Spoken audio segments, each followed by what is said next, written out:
Every evening around the world, families sit down to share a meal.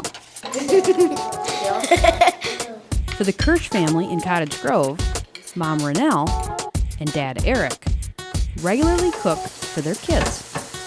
We have 8 children. I chuckled the other day because Eric wasn't here and a couple of kids were missing, and I only had to cook for 5. I'm like, that's a piece of cake.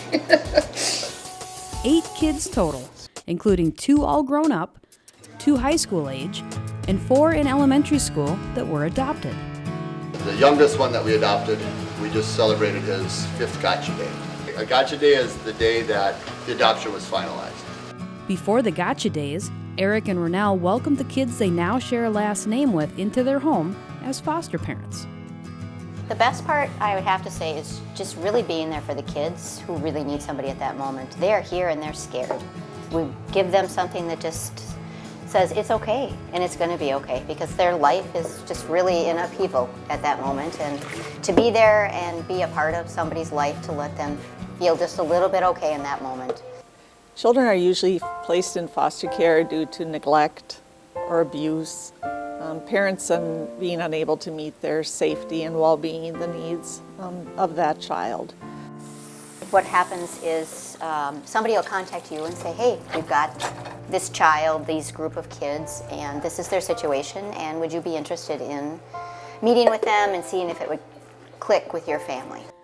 When people become foster parents, they can choose which age group and how many children they are comfortable fostering. There's 2 different areas to look at what's needed to become a foster parent. One is that you need to be caring and compassionate, be able to accept kids that might have different values, and yet being able to encompass them and include them in your family. On a more structured level, to be a foster parent, you need to be at least 21 years old.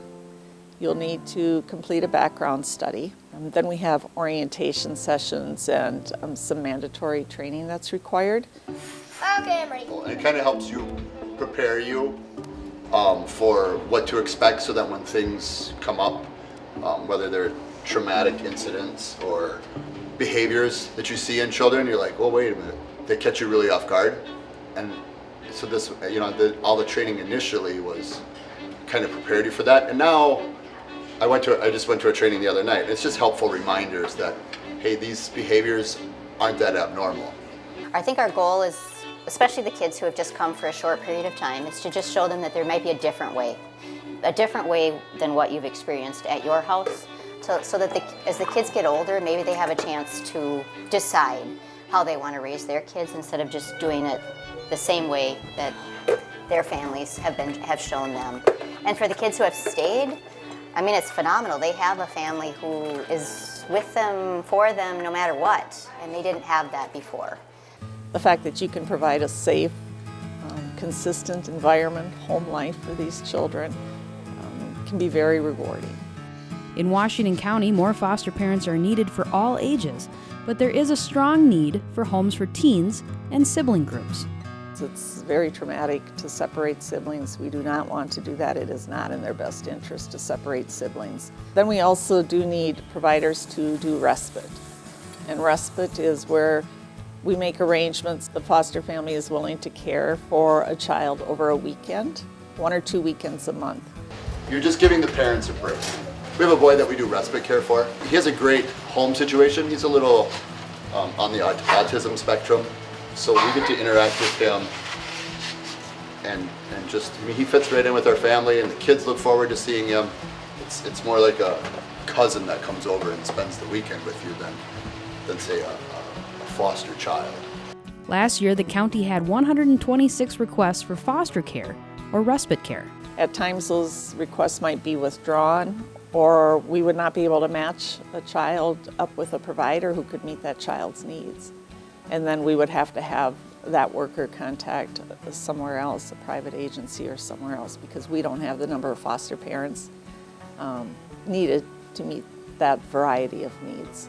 At the end of the day, they're just children that want to be accepted. They're kids that want to be loved and fit in. They're just looking for some place to belong, really. Foster parents are very unique, special type of people who have a huge capacity for love and caring, accepting, understanding.